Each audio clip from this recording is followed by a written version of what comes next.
Well, ladies and gentlemen, for our history segment today, I am honored to have a special guest join us. Sitting here with Steve Snyder, and he is, among many other things, he is the president of the 306 Bomb Group Historical Association, and he's the author of a book called Shot Down, which we're going to dive deep into today because it's about the sacrifices and heroic activities that laid out that his father, among other veterans, achieved during their time in the service. So, Mr. Snyder, thank you again for joining us today. Staying cool out there in the out west there. Well, thank you. Yes, I'm happy to be on the show. Yeah, Yeah. I'm at our we have two homes to go back and forth between Seal Beach, California, which is about 40 miles south of LA, and then Sedona, Arizona. My wife and I are in Sedona, Arizona right now. So it's pretty warm here. It's in the 90s, but Yeah, yeah, we yeah. And then got air conditioning, so it's okay. yeah, it's a rare coincidence because it's a little warm this week as well in Buffalo, which you don't hear too much about Buffalo, New York. But thank you for joining us, and I have to say, I'm an avid reader. Besides my daily work, that is a lot of reading. I always enjoy wonderful stories of veterans, of course, in history. The way you wrote this book is just phenomenal. I enjoyed it. I actually read it just this past Father's Day. It's how I spent a big bulk of my Father's Day, and it was wonderful because it's a tribute to your father, of course. But you didn't exclude. It wasn't just about your father's service. It was about all the folks that had a hand in the achievements and the sacrifices of that campaign. So if I could, let's start a little bit for our listeners that maybe aren't familiar with the story yet, although I'm going to encourage them to pick up a copy of the book. Would you tell us a little bit about your father's background, what home life was prior to service, and then how that started off for him joining the Okay. service? My dad was born in Norfolk, Nebraska. He moved to California with his family before he started high school, Glendale High School. And then he met my mother through Walthamley, which was the Lutheran, Church, Missouri Synod youth group. And uh, after high school, he actually went to work. He would work for Desmond's Clothing Company, a local chain in the Los Angeles County area. And then in the fall of 1940, when President Roosevelt implemented the first peacetime draft in history, my dad went into the service in April of 1941. And my mother months later in July. And then he was stationed at Fort Lewis, Washington. To begin with, he went into the Army, the infantry, didn't go right into the Air Force. And he was stationed in Fort Lewis, Washington. And then later that year, on December 7th, Japan bombed Pearl Harbor and the United States went to war. My mother was very scared, and the future was very uncertain. So she decided to Washington over Christmas and visit my dad. And 9 months later, Susan Ruth was born, my oldest sister. That's when he decided to go into the Air Force, because he didn't think he could provide for his family very well on a private's pay in the Army. So in June of 42, he started pilot training, and we can talk about that. But my dad was, and I had a great relationship with my dad. He was a no-nonsense guy. My sisters and I always compared him to John Wayne. He was a big guy, 6'3", rugged guy. Uh, things were black and white, had strong principles. He was a strong Christian. And he was my little league coach. And so we were very close. He would take me fishing because grew up, in Nebraska as a kid and liked to fish and hunt. And we'd go up in the mountains. I never hunted, not much hunting in Southern California. Right, right. So, we had a great relationship. I had two older sisters, Susan and Nancy. Yeah. And I love how I don't want to spoil too many things of the book here. I really want listeners to pick up a copy. It's just so much rich history, and just the way you wrote that is wonderful. But I love how later on, of course, he gets to name his plane.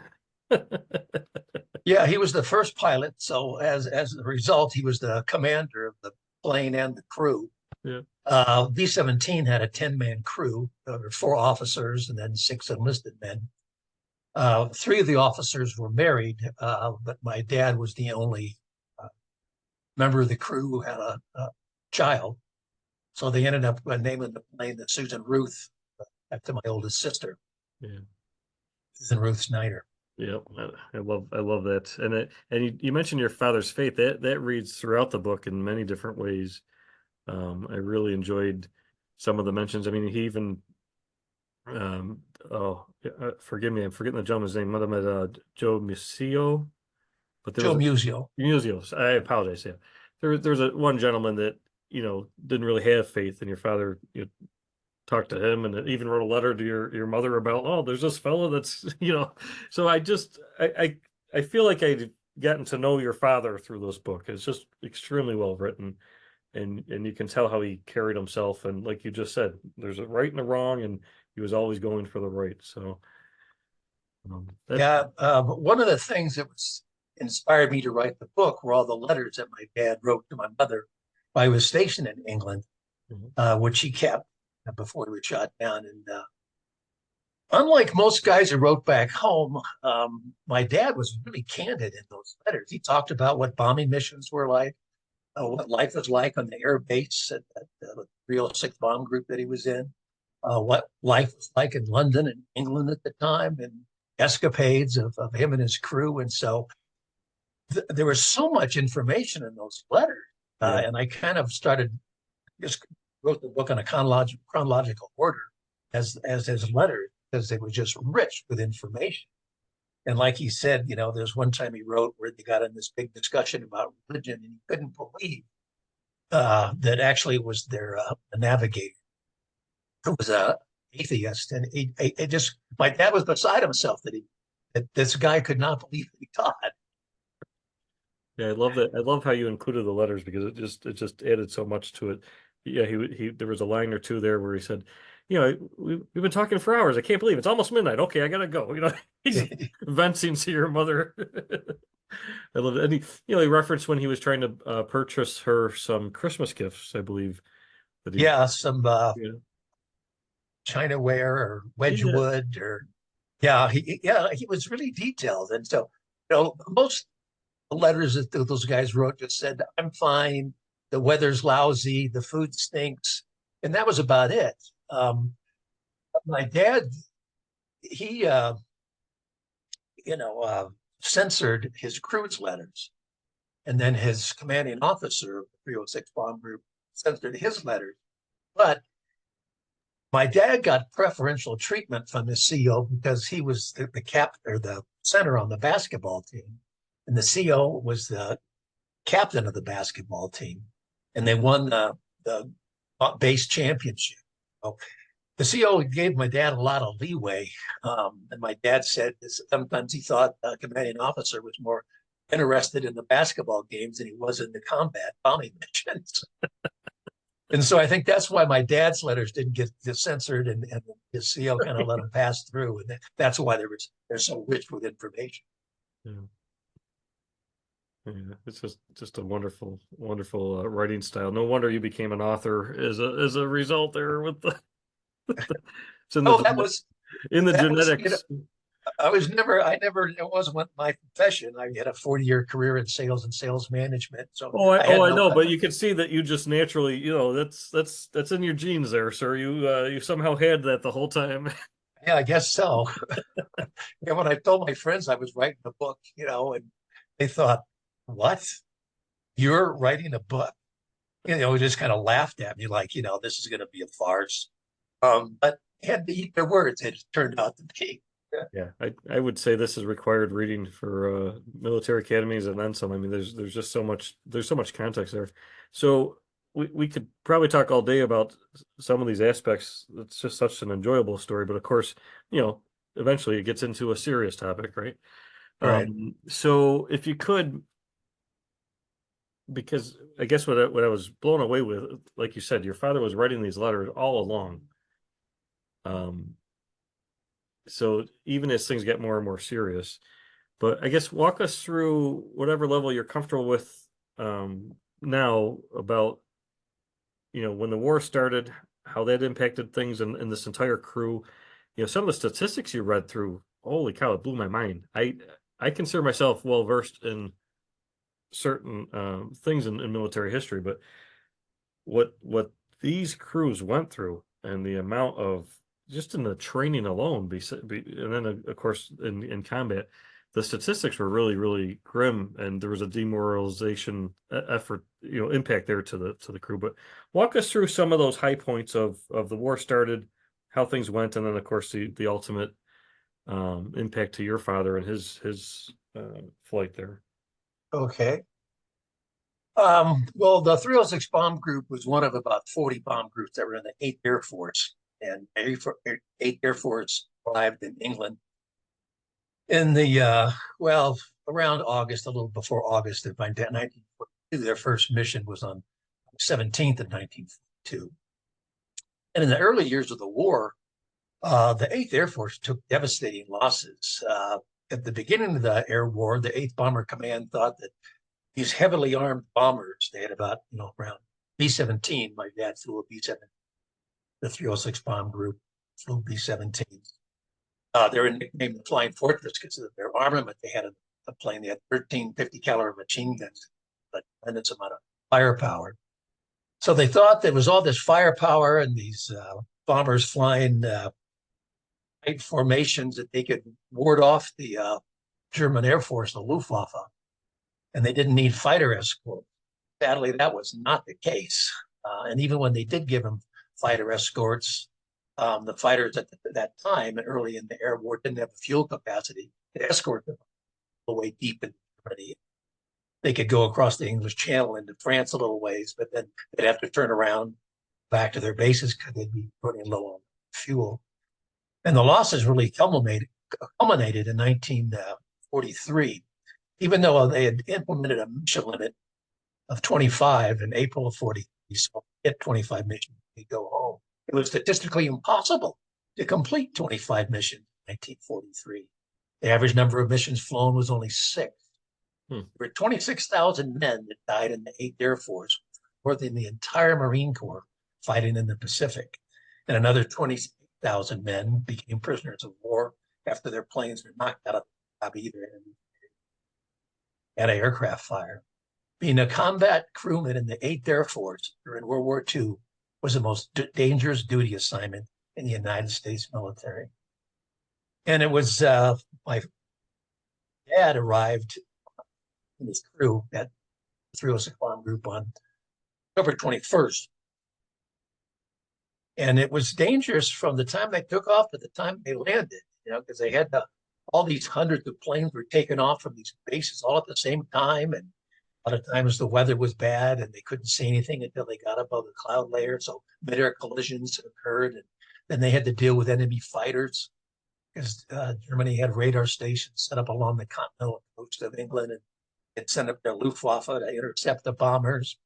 And they would have anti-aircraft fire from these flak guns with fire. They were deadly weapons. They fired 20 shells a minute, and these shells were filled with all different shapes and sizes of razor-sharp metal that would burst out hundreds of feet and easily penetrate the thin aluminum skin of these bombers. Mm-hmm. And then once they hit bomb the target, they had to try to form back up, and once again, they'd face enemy fighters going back to their bases. And once they got to England, they could have dead or injured pilots. Their planes could have severe battle damage, running low on fuel, and crash landings were common, and more airmen, lost their lives. Yeah, flying combat was unbelievable. But on February 8th of 1944, my dad and his crew went on a mission to Frankfurt, Germany. And they released their bombs successfully, but their bomb bay doors got hit by flak and they couldn't get them back up.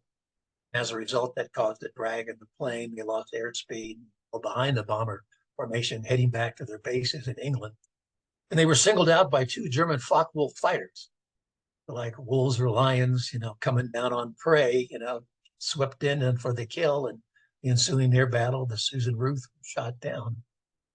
But both those Focke-Wulf 190 fighters shot down as well. It was piloted by Siegfried Merrick, killed in the plane. The other was piloted by Hans Berger, who was able to bail out and made it through the war. And this is a fascinating part of my research. All my dad knew and all the Air Force knew was that my dad's plane was attacked by German Focke-Wulf fighters, and that's all I thought I'd ever know. Yeah, but one day my wife Glenda said, "Well, why don't you try to find the German fighter pilot that shot down your dad's plane?" And I'm thinking, oh, she's naive, she doesn't know what she's talking about. It'd be impossible. But like a good husband, I did what I wanted to do, and I found Hans Berger, and fortunately for me, became a translator after the war, and I spoke perfect English. He gave me wonderful information that's in the book about what it was like to go up against the Air Force, 8th Air Force. And then I learned from Hans that the gunners on my dad's plane shot him down at the same time he shot my dad down. They shot each other down.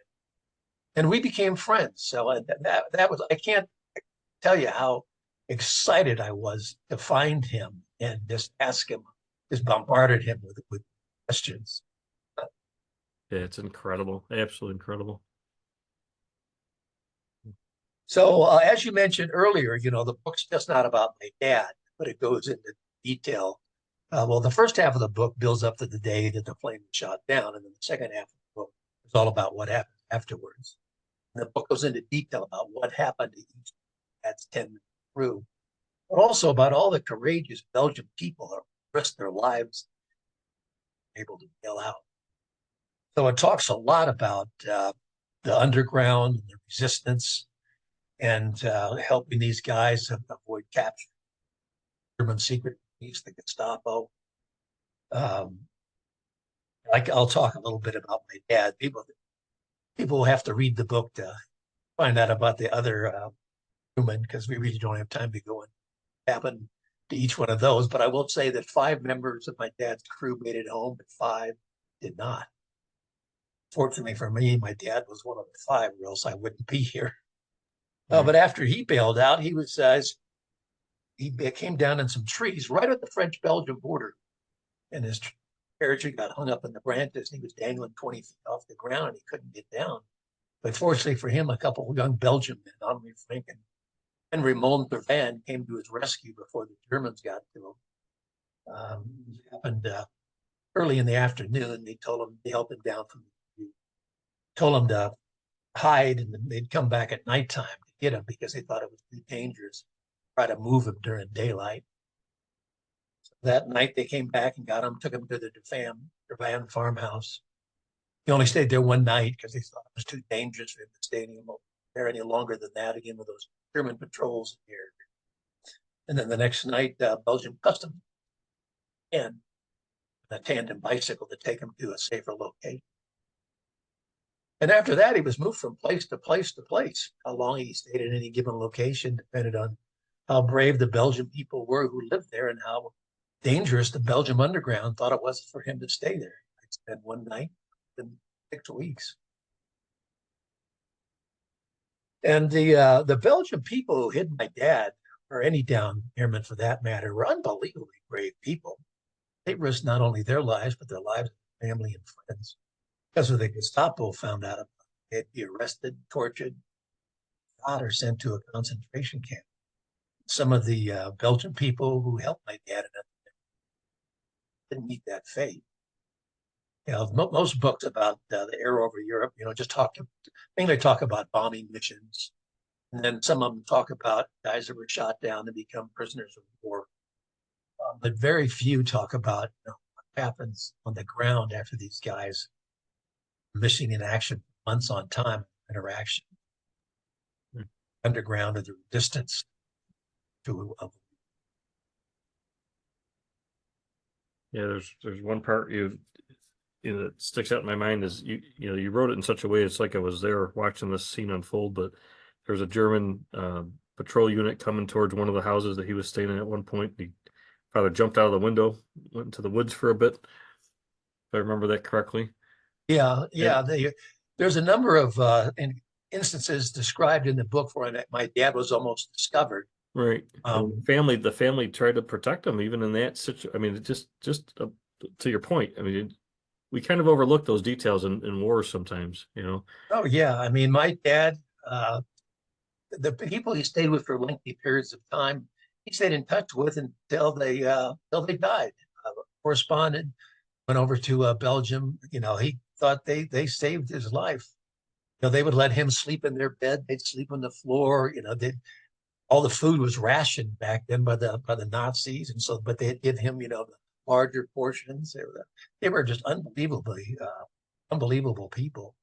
But hiding was really stressful, not only because my dad almost got discovered a few times, but his plane's attacked, it's on fire, he has to bail out, he comes down in a foreign country, has no idea where he is, doesn't know what happened to his buddies on the crew, can't communicate with the U.S. military. And he's being helped by complete strangers who they can't communicate. My dad has a little French-English dictionary it referred to, but that was about it. That's the way he learned French. One of the places he were hidden, young 16-year-old girl, Mimi Gabriel, could speak English, and she'd play cards and Monopoly and crossword puzzles and taught my dad to speak conversation. And any of these people that helping my dad could be a collaborator, rat him out to the Nazis. But finally, he got tired of hiding. Word came on June 6th that Allies had invaded Normandy. He decided to get back in the fight. Unlike most airmen, my dad had that year's experience in the Army, Right. Training in the infantry. He knew how to fight on the ground. And he convinced one of his helpers, Amy Cools, to escort him across the border into France through a bike. Tried to talk him out of it because he was risking his life fighting the Nazis. He'd either be shot or killed in the fighting, or if they captured him, they would have shot him on the spot as a terrorist. But he thought it was his duty to get back in the fight. The Americans were fighting and dying. He thought, he should be back in the fight, even though the safest thing to do, the logical thing to do, was have been just to stay hunkered down and in hiding until the U.S. armies came up through France after D-Day to liberate the area. But he joined a unit of the French resistance. They were called the Maquis. They were small, independent, ragtag guerrilla groups all across France, and they harassed the Germans. They would attack convoys, sabotage railway lines, disrupt communications, assassinate German officers. They got their instructions from the British through coded messages over the BBC, and they would be supplied by airdrops from the British. That said, if they told told them that there was a German convoy coming down this road this day at this time, sure enough, they'd be there. And that was a result of the British cracking the German Enigma code and everything. Nazis were up. Yeah, it's And incredible. then there are several encounters that are described in the book that the Maquis group had with my dad that are group. That were Yeah, pretty significant achievements by that group. I mean, if it wasn't for your dad as an individual going out there with his experience, I mean that's there again. I mean, he was fighting from up high and on the ground. I mean, it's just an incredible journey. And then finally, 7 months after he bailed out or approximately 7 months, on September 2nd, word came in that there were U.S. troops in the nearby village of Trélon, France. Went into town, walked up to a major, actually with an element of Patton's Third Army, which had come up France after D-Day, and identified himself. Then he got a ride on a convoy taking German prisoners to Paris, and then hopped on a transport from Paris back to England, where he sent a Western Union telegram to my mother saying at the base, "It is a fiddle. He'd be right soon." That ended his 7th month, experience of missing in action and either being hidden by numerous Belgian people or fighting with the resistance. Hmm. It was, Could I ask what, if you know, could I ask what that was like to get that type of telegram? Because we all know the stories of the other telegrams, but I mean, for your mother, did she ever share, or was there any comments about what that out of the blue notice was like for her? Yeah, well, to begin with, they were shot down February 8th, or received the Western Union telegram, or all the families, whether wives or mothers. that they were shot down and missing in action. That telegram came on February 23rd. Then my other sister, Nancy, was born on April 28th. So she was born while my dad was missing in action. Here's Wow. my mom with a 1-year-old, girl, Susan, and then an infant, Nancy. Wow. And not knowing if she's going to see her husband ever again. Another really poignant and personal part of the book is after the plane was shot down and then those families received those telegrams, excerpts of letters they exchanged between one another, worried sick and praying that their loved one, or their son or their sweetheart, and those were very moving. And some of the men were captured and became prisoners of war. They were able to write home, so they knew what happened to some of the crew. My mother didn't know anything. That Western Union telegram. Oh, it's around September 8th, and talk about a joyous day from a mother and my dad's folks, all the relatives. What a relief. I mean, I can't even imagine the joy must have. Yeah, I can only imagine the initial fear and then joy because you're getting another Western Union message, and then she's realizing it's from him instead of the Right. government. I can only imagine that roller coaster in the mind, and it happened in a millisecond. The first Yeah. 2 words or so completely reversed probably what she expected that was going to be. So that's incredible. And then, as far as you recollect, what was the early days and years? I know a lot of activity happened later, but how was the initial adjustment home for him and your family as a whole? Well, they sent my dad back to the States for the remainder of the war. Became a P-17 flight instructor. Air Force had a rule at that time that if you were shot down and aided by the underground, you couldn't go back into combat. They thought if you went back and were shot down a second time, and this time captured by the Germans and tortured, that you might give up the identity of the people they held the first time. The only exception to that rule that I'm aware of is Chuck Yeager, who personally met with General Eisenhower, talked Eisenhower to let them go on that. It was a huge adjustment for my dad. Here he comes home. He's suffering from PTSD at the time. He's on the pins and needles constantly when fighting. Because he could be discovered at any time and become a POW, and then fighting against the Nazis for a couple months. And so my parents had some rough months. One of my aunts told me about it. They had some tough times. My dad was trying to, kind of decompress all that, but then he has these two little, girls who are, demanding time, and so he wasn't ready really for that. Wanted to get back to his wife because they didn't have much time together as newlyweds, and so he wanted to spend time with her, and he had these. That was kind of tough.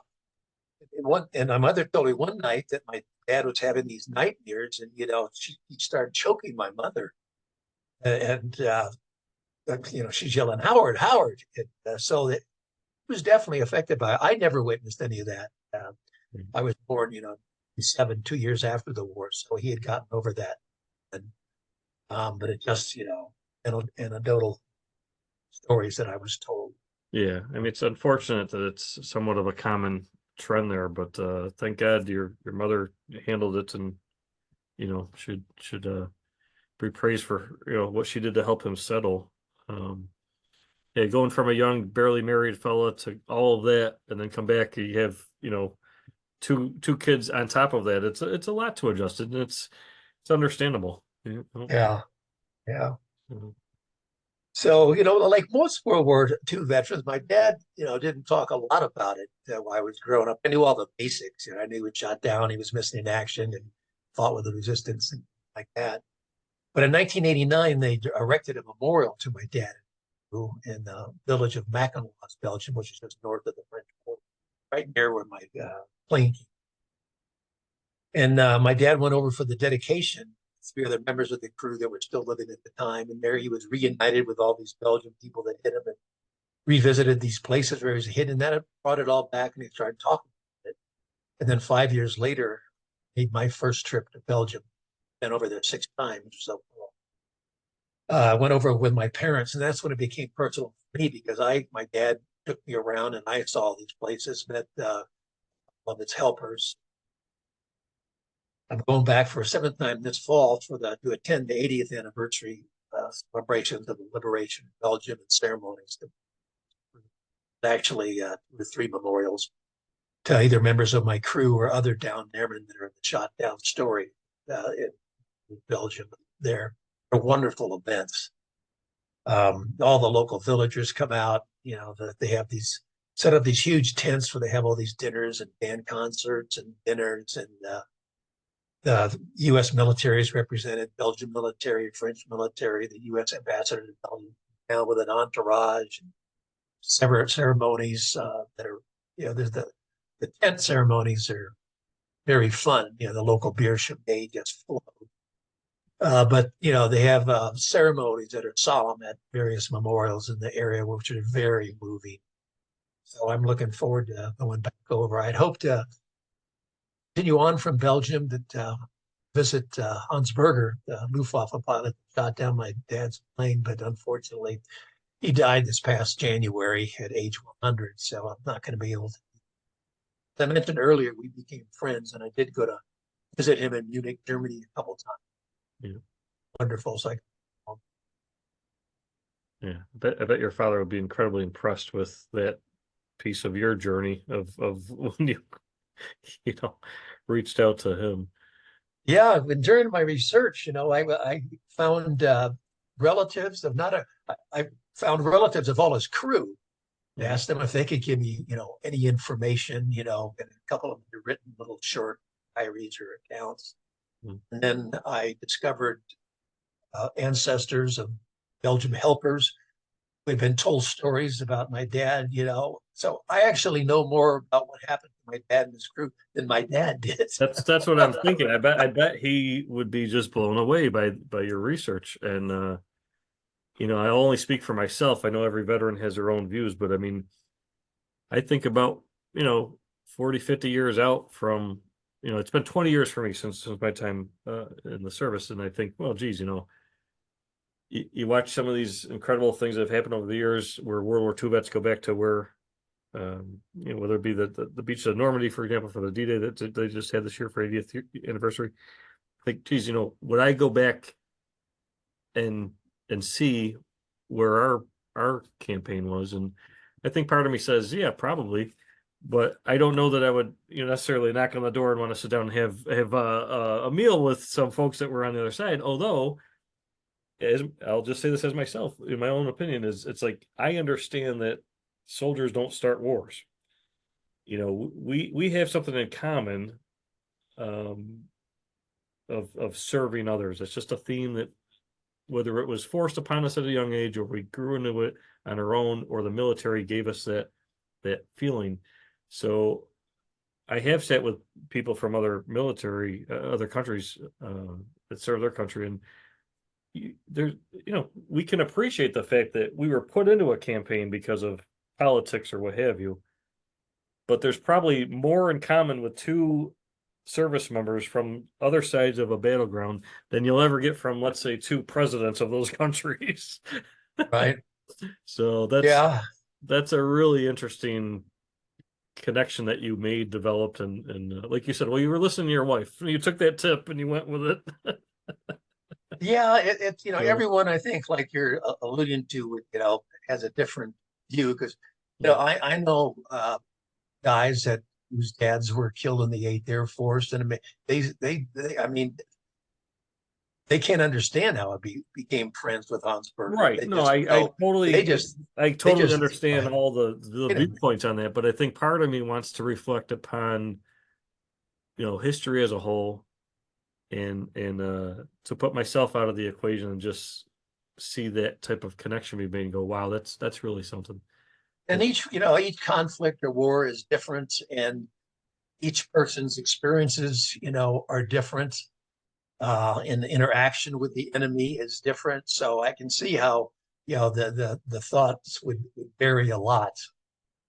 But the way I looked at it, Hans was just a young guy, 19, 20 years old, fighting for his country, trying to do a job and trying to stay alive. Like Hans said, it's too bad they were shooting, had to shoot at each other, but that was war. Said we weren't all evil Nazis. Yeah. And the World War II was a defining moment of my dad's life. There's nothing that could compare to that. Not down and fighting with the resistance. So at one point in time, my dad's life crossed paths with Hans. So Hans, part of my dad's story, a part of his life. So, I felt a kinship with him. Not that my dad survived. That makes a difference Absolutely. too. There's just a lot of factors that. Yeah, no, absolutely. That's all understood. But I just want to congratulate you on taking that effort, because it really does add a level of viewpoints and history to this book. And I think your dad would have found that fascinating. Yeah, that would have been great if the two of them could have met. I would have loved to, just sat in a corner and listen to them, talk about it. Yeah. Air war over Europe. It's just like I said, the book, I can't speak highly enough. So folks, you definitely want to pick up a copy of this. But if we could, before wrapping up, I'm really curious about the association itself. And maybe we could talk about if there's a website or something that maybe people that want to support what you're doing for the 306 Bomb Group Historical Association. Could we talk about that for a couple minutes? Sure. As you said, I'm president of the 306 Bomb Group Historical Association. And we have a website. It's 306. Oh gosh. That's okay. I'll put the link. Yeah, folks, I'll have the link on the site for today's show. So we'll have. If you just Google 306 Yep. Bomb Group Historical Association. Yeah, I'll put that on there. But we have a reunion every year. We have put out a newsletter twice a year. We have a great website with probably one of the best research websites of any bomb group, because you can look up all the men who served in the 306 Bomb Group, mission reports, and all sorts of documents and records. Find out about any vet in the 306 Bomb Group. Actually, the 306 Bomb Group has now is represented at the Air Force Academy, U.S. Air Force Academy. The 306 Flying Training Group is the kind of the ended group of the 306. But our website's very robust. We have a Facebook page where there's lots of information. We post a newsletter twice a year, and then we have a reunion. I'm also on the board of directors of the 8th Air Force Historical Society. And it puts on a reunion every year. This year it's in New Orleans at the Higgins Hotel, right across the street from the World War II National Museum. They're wonderful events. We have tours and speakers, and so I'm heavily involved with both organizations, and also writing the book changed my life. I have really a second career all around the United States, doing the PowerPoint presentations to all sorts of groups, going to air show and signing copies of my book, and really become, like I say, a second career, and if not a full-time job, at least so rewarding, because I'm trying to keep the memory of these guys alive. And writing the book, I was a tribute to my dad, a tribute to his crew, but also a tribute to all the men who fought in the 8th Air Force, and really everyone who fought in World War II. And World War II is fading in the past. It's 80 years ago. Well, next year it'll be 80 years ago that the World War II ended, and it's fading in people's memories. And, organizations like the 306 Bomb Group Association, the 8th Air Force, trying to keep that memory alive. Yeah, well, you're doing a fantastic job, sir, doing that. I got to tell you, I'm very grateful for everything you and your family's doing, because this is a big factor of why I host this show.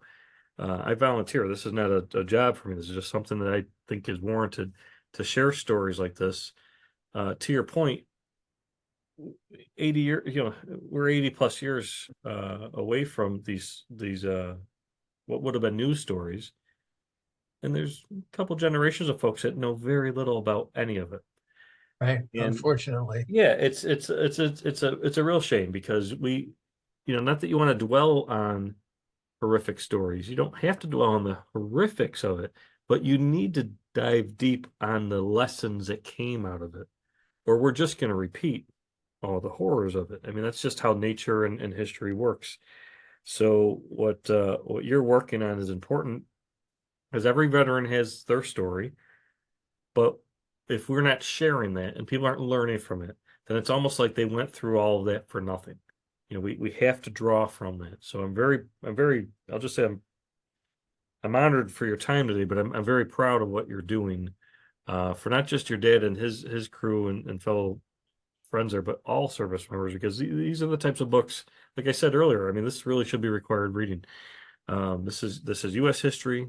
There's just so much to get out of there. Now I do want to say one fun thing that escaped me a few moments ago with the 306.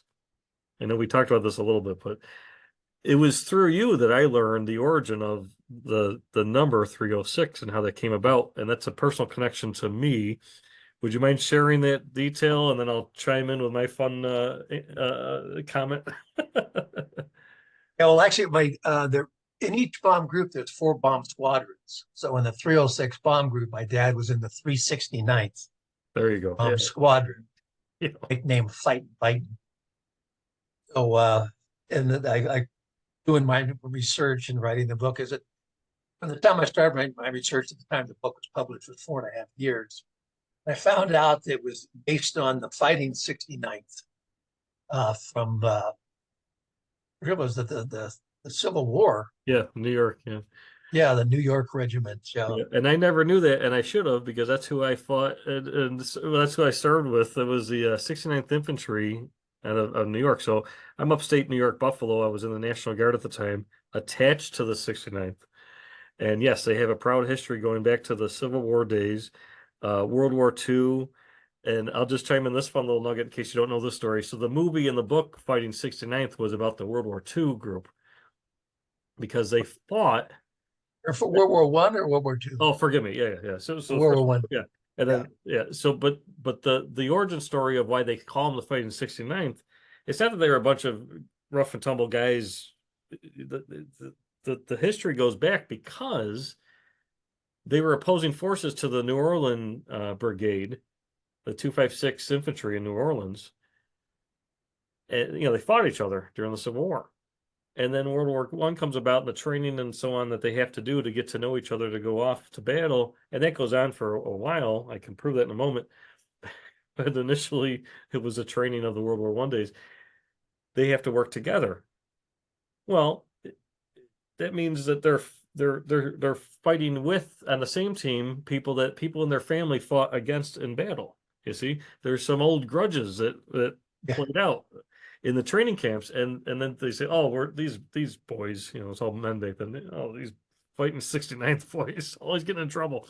So that goes on. They wind up being this incredible force once they get over their past grievances, we'll say. And you would think after the World War, you would think that the Army would take note of that and say, "Hey, you know what? Maybe we shouldn't have them train together anymore. Maybe." But I'll tell you what, when I went over, I was with the 256 from New Orleans. So you literally have Civil War, World Wars, everything since, including the Iraq campaign of 2004. That's who we served together with. And some Wow, of my funny. nearest and dearest friends are from both of those units. And it's funny because they all know that history, but I never knew, and I don't think they'll know until they listen to the show today, or they watch the replay online, that your father served with the 369th, which was from the 69th Infantry Army. And I love the fact that your dad spent some time with the Army as well. It's just a wonderful, it ties it all together, Yeah, right. So I just can't thank you enough for your research, your wonderful writing style of this. Like I said, I enjoyed it myself, just sitting in the backyard, enjoying Father's Day. And it was very fitting to do that, to read a book about your father. So I just want to thank you again and honor your father's service and thank you for what you and your family's doing to preserve this history. Well, I appreciate very much, and I enjoyed being on your show. I thank you for inviting me. Yeah, thank you very much. Well, ladies and gentlemen, as I mentioned, I was sitting here, wonderful talk with Steve Snyder. I want you to check out his book. Pick up a copy. Just go to his website directly, and who knows, maybe you'll get an autographed copy that way. But Steve Snyder, that's SNYDER, author.com. And if you lost that, just go to our site. I'll have all the links underneath this gentleman's biography, so you can pick up a copy and check out this association. I want you to go to that website as well. Maybe show some support, and in the meantime, you at least learn some incredible history, like you did today. So I'm going to have a quick musical break, and then we'll be right